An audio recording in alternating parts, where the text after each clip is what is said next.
Ya, ahora sí, vuelvo.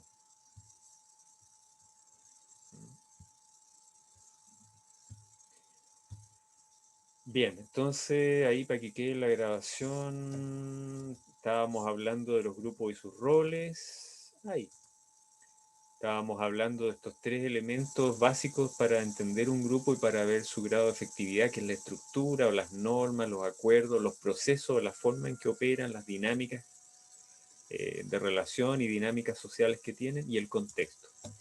Y estábamos hablando del análisis FODA, entonces, que hay elementos internos, fortaleza y debilidad, y elementos externos, que son las oportunidades que el medio le ofrece al grupo, que pueden ser, por ejemplo, redes de apoyo, socios clave, información, recursos de todo tipo, no solo en dinero, etcétera, ¿no? Uh, Profe, el Nico parece que estaba preguntando algo. sí, a ver, ¿cómo estás preguntando, Nico? Dale, abre el micrófono nomás. Es que no, aquí no sé cómo acceder al Lo que chat. pasa es que no me quedó claro lo que era estructura. Ajá. ¿Eran como leyes o no? Así como normas dentro del grupo o no? Sí, pero pueden ser tanto normas formales como cómo se elige una directiva o cada cuánto tiempo se juntan o cómo en qué se gastan los fondos que se juntan, etcétera. Pueden ser cosas que están formalmente acordadas, por ejemplo, en una asamblea o en un estatuto, o pueden también ser acuerdos que pueden ir variando, pero que tienen que ver con la forma en que eh, como las reglas del juego dentro de las cuales el grupo interactúa y hace lo que hace. Eh, pueden ser, como digo, pueden ser reglas no escritas o no declaradas, pero que en la práctica se van dando como costumbre del grupo. Entonces se forma una estructura, ¿ya? Porque no siempre los grupos tienen estructuras formales o declaradas, sino que, por ejemplo, un grupo de amigos no tiene un estatuto, ni tiene unas reglas por escrito, ni siempre se juntan, no siempre se juntan a la misma hora, pero por ejemplo sí pueden tener una regla de que se comunican por tal vía, o si alguien tiene un problema avisa, o cada vez que quieren comprar algo para comer o para tomar se hace una vaquita y si hay una manera de hacerlo que ya todos aceptan, entonces bueno, quizás ese no es muy buen ejemplo de estructura, ¿no? Eh, porque un grupo de amigos es como un extremo de grupo con muy poca estructura, ¿ya? Pero va por ahí la cosa. Los Ya. acuerdos, las reglas, las normas, aquello que les permite tener una cancha dentro de lo cual actúan y tienen sus procesos internos. Eh, no sé si se entiende todo el FODA. Puse un dibujito que nada que ver, pero me acordé de unas ilustraciones que tenía del Principito en su planeta. Y claro, el Principito se sintió solo, por eso es que salió a explorar otros planetas. Voy a seguir. Los grupos pueden ser transitorios, pueden ser grupos que se forman para algo específico, ¿ya? Como habíamos puesto el ejemplo de este curso, el grupo que estamos formando ahora, o cualquier curso. En este caso hay una foto de una asamblea, de un cabildo, de una asamblea ciudadana que se formó el 2019 a raíz del estallido social ahí en la Plaza de Armas, que era específico de temática de medio ambiente para tema de constitución. Nos juntamos varias veces y se formó un pequeño sentido de pertenencia a algo, ¿ya? Aquí por lo menos de los que yo recuerdo hay por lo menos dos de aquí que son candidatos a constituyentes en este momento. Eh, entonces, la finalidad del grupo era súper transitoria y específica, era reflexionar acerca de cómo se debería refundar constitucionalmente el país en el aspecto medioambiental y de sustentabilidad. Entonces nos dedicábamos a conversar sobre eso y a compartir información. Eh, y después como que el grupo dejó de funcionar y se deshizo. O sea, el grupo también cuando siente que ya no tiene propósito juntarse, el grupo se deshace, ¿ya? El pegamento puede ser transitorio y después ¿cómo se dice? Desaparece, ¿ya? Un grupo también puede tener actividades, eso lo habíamos visto ya, actividades productivas, reproductivas y comunitarias, ¿se acuerdan? ¿Cuáles eran las actividades productivas de un grupo?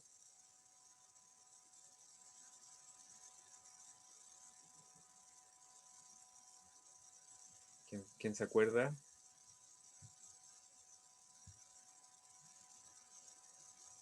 Para ir poniendo al día ahí a los que están más atrasados. Alondra, ¿te acuerdas tú cuáles eran las actividades productivas de un grupo? Que eso venía de la reflexión de del movimiento feminista. Actividades productivas. O Valentina, no sé si tú te acuerdas.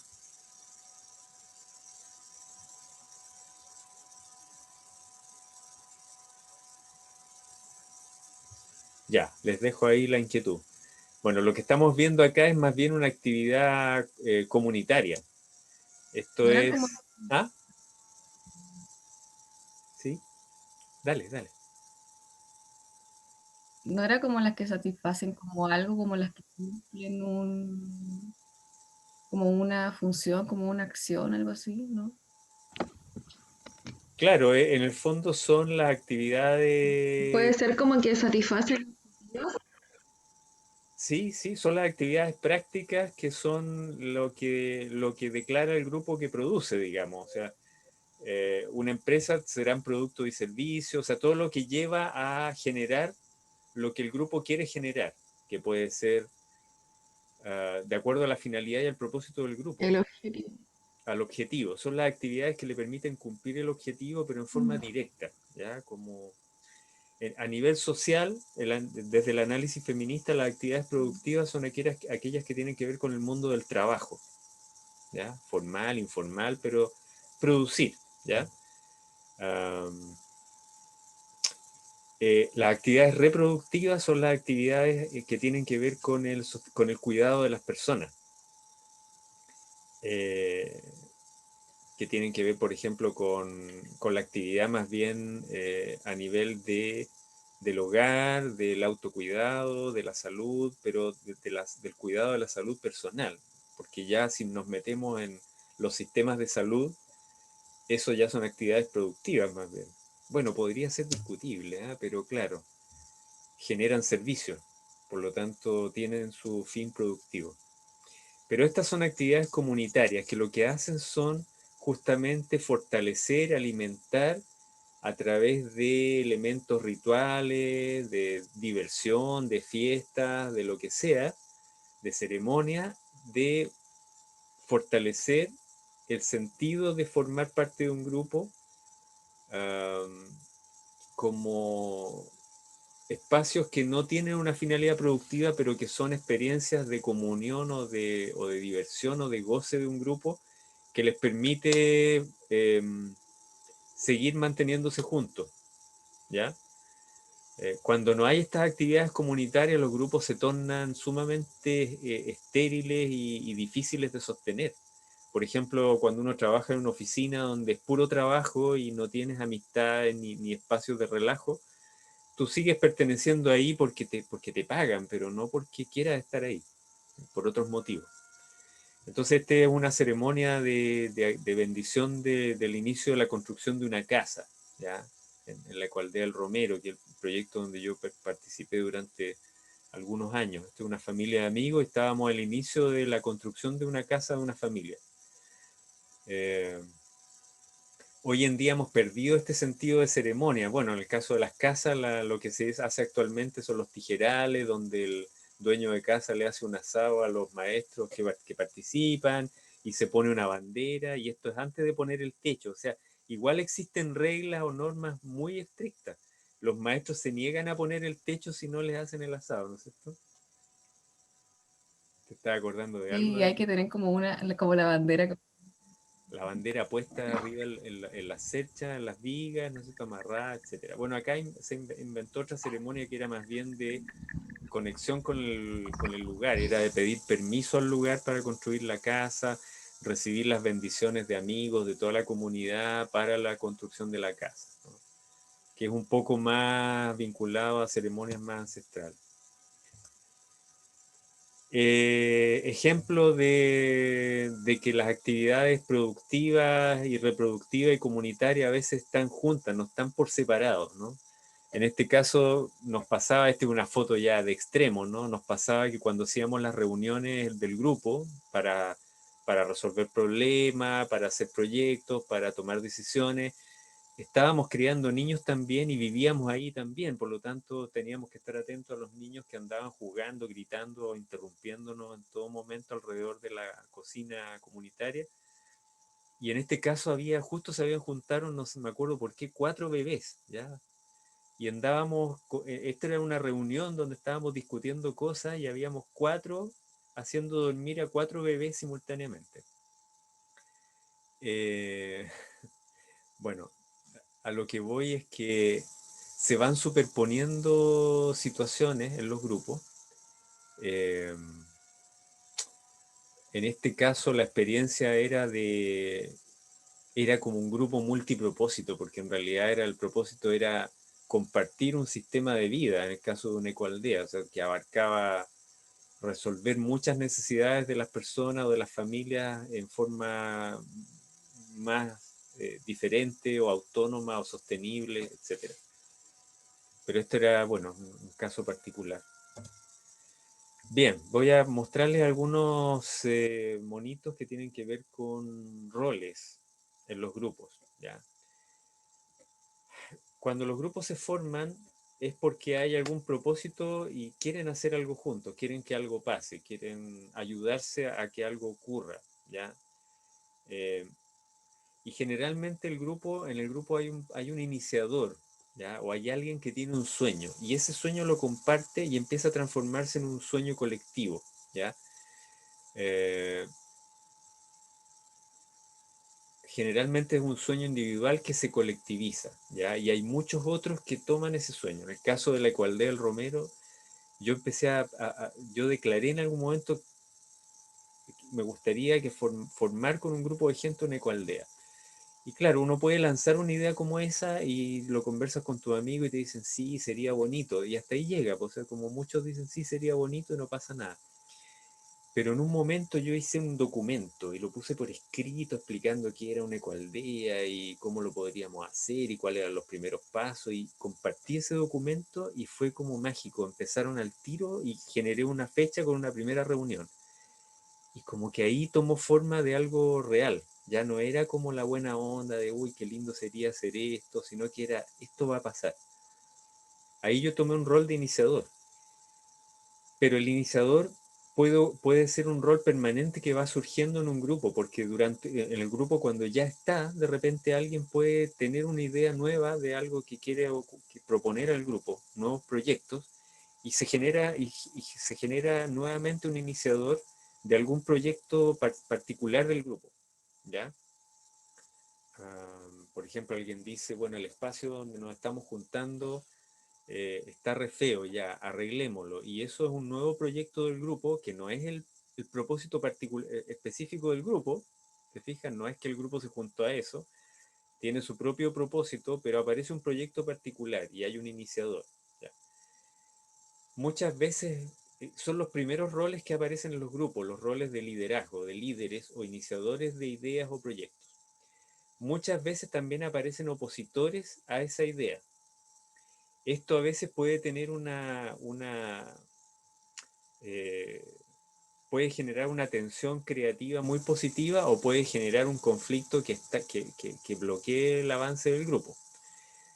Hay un rol también clásico que es el de seguidor o apoyador de los líderes, sea el iniciador o el opositor. El opositor también es un líder, porque puede que tenga buenos motivos para oponerse a una idea y puede que tenga su propia idea, ¿ya? Por lo tanto, los liderazgos pueden ser múltiples, ¿ya? Pero empiezan a generarse otros roles en el grupo. Aquí aparecen un par de ejemplos, el rol de alguien que trae información al grupo, investiga, trae insumos para desarrollar el proyecto. Otro que es el que genera ideas para resolver cosas, el creativo, ¿ya? también hay otros roles. Me gustaría que ustedes también dejarles ahí el encargo de que observen en los grupos en que han participado otros roles que no están aquí incluidos. Por ejemplo, está el rol de el que toma nota o registra los acuerdos del grupo, o en nuestra tradición chilena, el secretario que hace el acta, ¿no? Pero hay diferentes maneras de cumplir ese rol. Todos estos roles son roles. Aquí les quería mostrar algo entre medio. Puse una foto. Esta es una foto que yo saqué el año 2004 a la Caravana Arcoíris por la Paz, que era un proyecto nómade, era una comunidad nómade que recorrió Latinoamérica desde México hasta Magallanes durante 13 años, desde el año 96 hasta el 2000, hasta el año 2000 más o menos. Y este es el líder que creó la caravana, que es Alberto Ruz, el Coyote Alberto, un líder y activista mexicano, que creó él había estado en caravana ya por 20 o 30 años, o sea, cuando llegó acá era un hombre de mi edad, ahora tiene 70 y tantos. Y el objetivo justamente era crear una caravana nómade para difundir los temas de paz, permacultura, ecoaldea y transformación social en general. Y lo integraban personas que iban rotando, o sea, era una caravana nómade, pero que iban personas que iban por tramos y algunas iban por el viaje completo. Bueno, en general creo que fue solo Alberto el que siguió el viaje completo. Algunos se unían por ejemplo, él venía de Colombia, el Nomo, se casó con una chilena, ahora de seguir acá en Chile, cerca de Santiago. Estas son las hijas de la pareja de Alberto, que es una activista indígena que conoció en Ecuador y que se unió a la caravana. Bueno, aquí está mi señora y está mi hija que ahora tiene 16, está en brazos ahí de... Ay, se me fue el nombre de ella, no importa. ¿Por qué les muestro esto? Porque hay todo tipo de grupos, todo tipo de liderazgo, y en este caso el liderazgo de Alberto era muy potente, porque era el elder que se llama, como el experimentado antiguo que puede guiar a un grupo. Y la gracia de este grupo era que su propósito era difundir nuevas ideas, pero también el propósito era entrenar a las personas que pasaban por la caravana, era como una escuela de formación en temas de ecoaldea y sobre todo en temas sociales y de convivencia. Entonces era una escuela de crecimiento personal también, pero en un espacio comunitario. Bueno, aquí dentro del círculo entonces van apareciendo ciertos roles que son los roles productivos, que son los roles que le permiten al grupo avanzar en sus tareas, lograr las cosas que quieren lograr, ¿no es cierto? Hacer las cosas prácticas que quieren lograr. Pero esto no funcionaría bien si es que no aparecieran otros roles que son roles de cuidado, que son los que aparecen acá afuera, ¿ya? Aparece un rol que aparece escrito como cuidador acá, que tiene diferentes nombres, que puede ejercerlo cualquiera. Es como el rol del que está observando lo que pasa en el grupo, pero en términos de clima emocional, de ambiente, que a veces le llaman el sensor de vibras, ¿no es cierto? Que de repente se da cuenta que el grupo se está enfrascando, por ejemplo, en una discusión, en un estado de ánimo que es súper negativo y que no logra, que no tiene salida. Entonces él dice, momento, paremos, está pasando esto, ¿qué tal si nos damos un descanso, si nos tomamos un café, si hacemos un estiramiento, si seguimos mañana, etcétera? O sea, como los que cuidan el proceso y a las personas. El animador puede ser alguien que está ahí siempre típico diciendo, vamos, que se puede, que sigamos, que este problema lo podemos resolver. El mediador es alguien que actúa, por ejemplo, en la resolución de conflictos que surgen en el grupo, que también hay tecnologías específicas para mediar conflictos. Eso no lo vamos a alcanzar a ver y además yo no lo manejo en profundidad realmente. En este rol nos vamos a meter más que el rol de facilitador, que es el rol de aquel que va guiando un poquito el proceso de una manera uh, uh, con la menor intervención posible y no tomando partido, de una manera neutral. Es aquel que ayuda al grupo a lograr sus propósitos de la manera más efectiva, pero desde un espacio de neutralidad. Es decir, él no opina ni toma partido sobre los temas cuando se está decidiendo algo, sino que se asegura de que todas las voces puedan ser escuchadas, de que el grupo se respete, de que el grupo no se vaya por las ramas, ¿no es cierto? Lo trae de vuelta, de que quede en registro de las decisiones. Entonces el facilitador un poquito es el rol que yo imagino que deberíamos cumplir los diseñadores y diseñadoras en el momento en que trabajamos con comunidades en procesos de diseño colaborativo. Nosotros no estamos imponiendo una forma de trabajo al grupo, sino que estamos facilitando un proceso creativo participativo. Por lo tanto, nuestro rol es de facilitar un proceso. Al mismo tiempo, no es meramente un facilitador, porque además nosotros simultáneamente tenemos un rol de expertos en un tema específico, en diseño, ¿no es cierto? Que aquí podría ser un rol como de consultor experto dentro de los roles productivos también, ¿no? Como que tenemos esos dos roles, un consultor experto que apoya al grupo, pero al mismo tiempo facilita un proceso. Ok, aquí hay una foto, un ejemplo de que existen dinámicas que no tienen finalidades prácticas, sino que las finalidades son, por ejemplo, crear el ambiente adecuado, por ejemplo, que el grupo se conozca, que entre en confianza, que suelte el estrés de haber trabajado, por ejemplo, un par de horas en algo muy denso. Entonces tú vas como creando la atmósfera relacional, la atmósfera o facilitando la atmósfera relacional que hace y de confianza que hace que las personas realmente puedan ser más efectivas al momento de interactuar y trabajar en su propósito. O sea, si tú solamente atiendes los roles productivos, el espacio de trabajo se transforma en un espacio estresante, agotador y a veces no tan efectivo como si te das tus recreos y la gente se conoce y echa la talla. Esto, bueno, por qué es más efectivo esto? Un poco en el lenguaje de Max Neff, porque somos seres humanos que necesitamos satisfacer todas nuestras necesidades todo el rato, por lo tanto tenemos siempre en espacios, aunque sean espacios hiper productivos, efectivos y acotados de trabajo, igual tenemos necesidades de afecto, de identidad, de ocio, de libertad, etcétera. Por lo tanto, si solamente estamos satisfaciendo una necesidad de entendimiento, de creación, de algo productivo, por ejemplo, eh, el grupo empieza a sufrir la no satisfacción de las otras necesidades. Acuérdense que una necesidad no satisfecha genera una patología o genera una pobreza, ¿ya?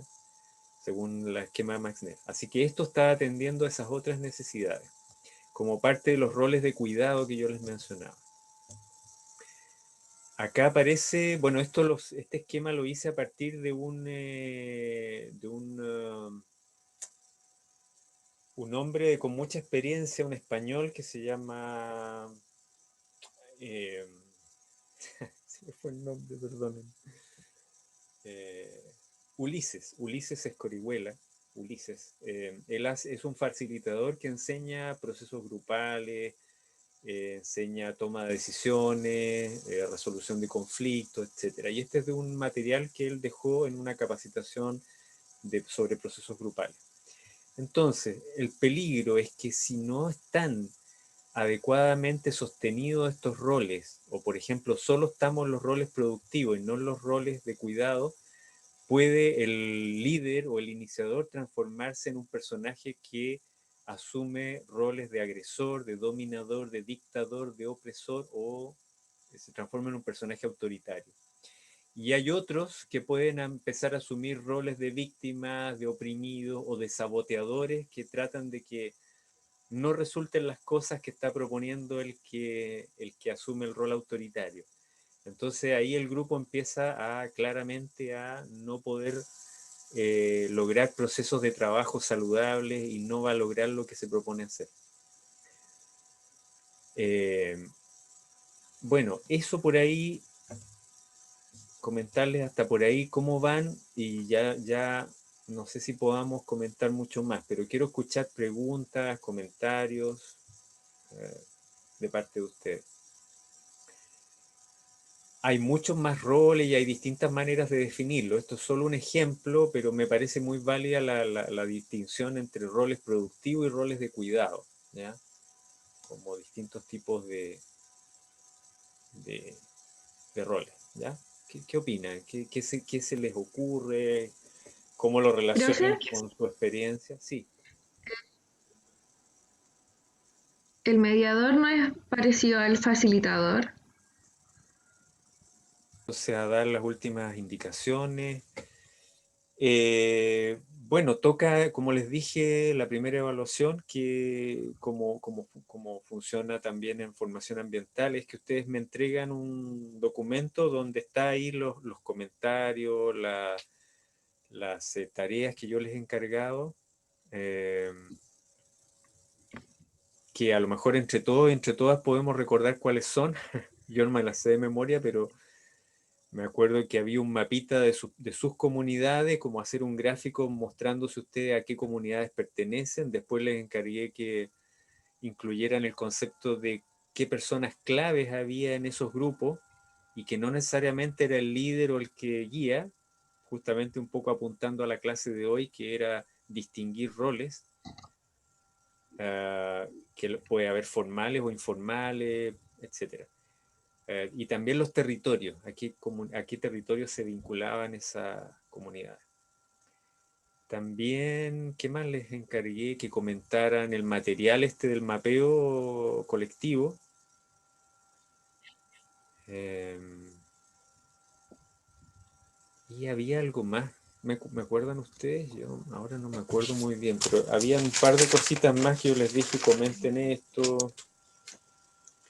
Uh,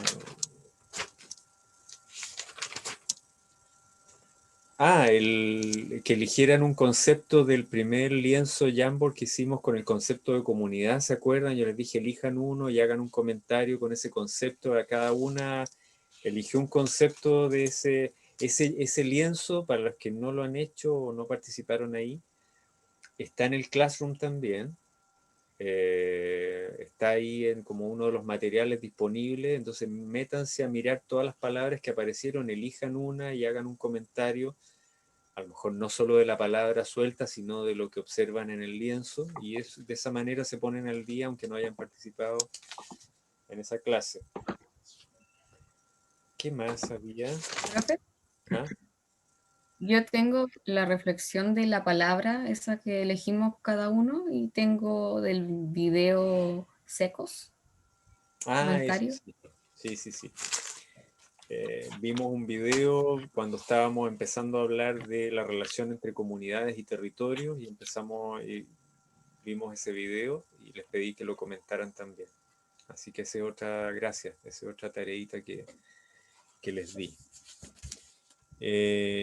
Y ahora les encargué que hicieran un pequeño comentario de la experiencia de la tareita esa de mapear colectivamente el Bongar, como véanse ustedes en ese territorio también, como parte del observar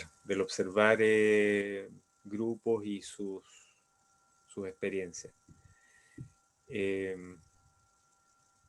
Ezio Mancini, este teórico que a mí me gusta mucho, lo cito mucho, que es experto en comunidades, pero enfocado en innovación social y en sustentabilidad,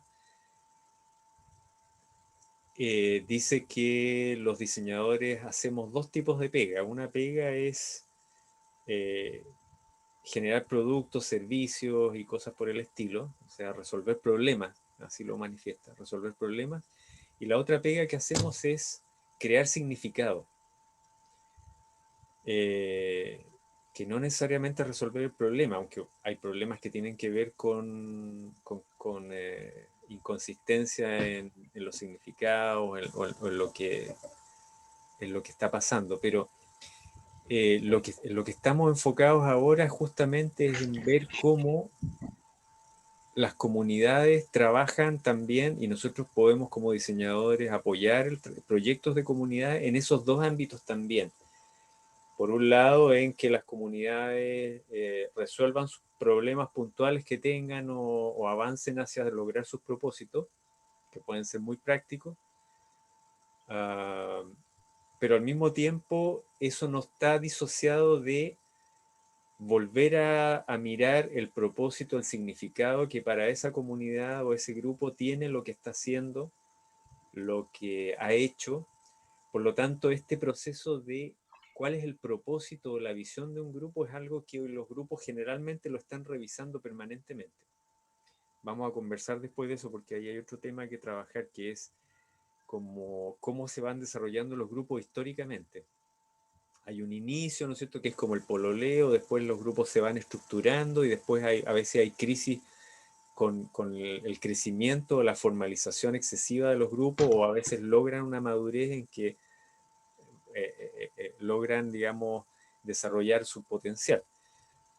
Pero en los grupos siempre están revisando este propósito y esta visión, o deberían estar cada cierto tiempo diciendo, ya, a ver, estamos en lo que se supone que tenemos que estar, o está transformándose o modificándose nuestro campo de actividad producto de cambios en el contexto, de cambios en el grupo mismo internos que hacen que ahora nos dimos cuenta que tenemos que ampliar nuestro propósito o redireccionarlo. Y también hay un proceso de evaluación constante mirando hacia lo que se ha hecho. Por ejemplo, se hacen proyectos y necesariamente los grupos evalúan si lograron el propósito, cómo les fue, qué errores cometieron, qué se puede mejorar. Siempre se está haciendo ese proceso de seguimiento y evaluación.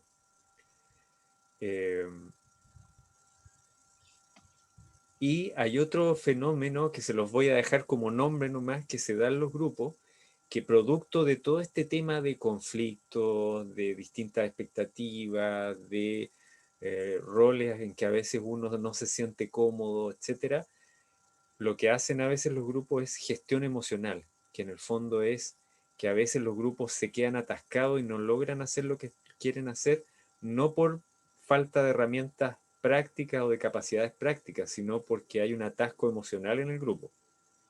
Entonces, ese tipo de cosas también es bueno que las aprendan a observar. Bien, eso. Entonces yo voy a publicar en el Classroom como tarea la entrega de 2 semanas más de la primera entrega, que es la del 21, pero que va a tener fecha de entrega, yo creo que el viernes 23, para que podamos aclarar dudas de último minuto el miércoles. Lo voy a publicar y ahí en esa tarea ustedes suben el archivo, que sea un PDF no demasiado pesado, donde van a estar su avance hasta el momento con estas tareas, con estas reflexiones, con la revisión de un par de materiales. Y incluida la película La Ola, ¿ya? Yo la quedé también, se los recuerdo, de ponerla disponible en el Drive y compartir el enlace en el Classroom para que, creo que está en algunos portales como Cuevana o en algún otro, pero de repente esos no funcionan muy bien. No, no la encontré en YouTube, la encontré pero en portugués en YouTube. Si ustedes la encuentran, bien, pero si yo la voy a dejar igual disponible en un Drive.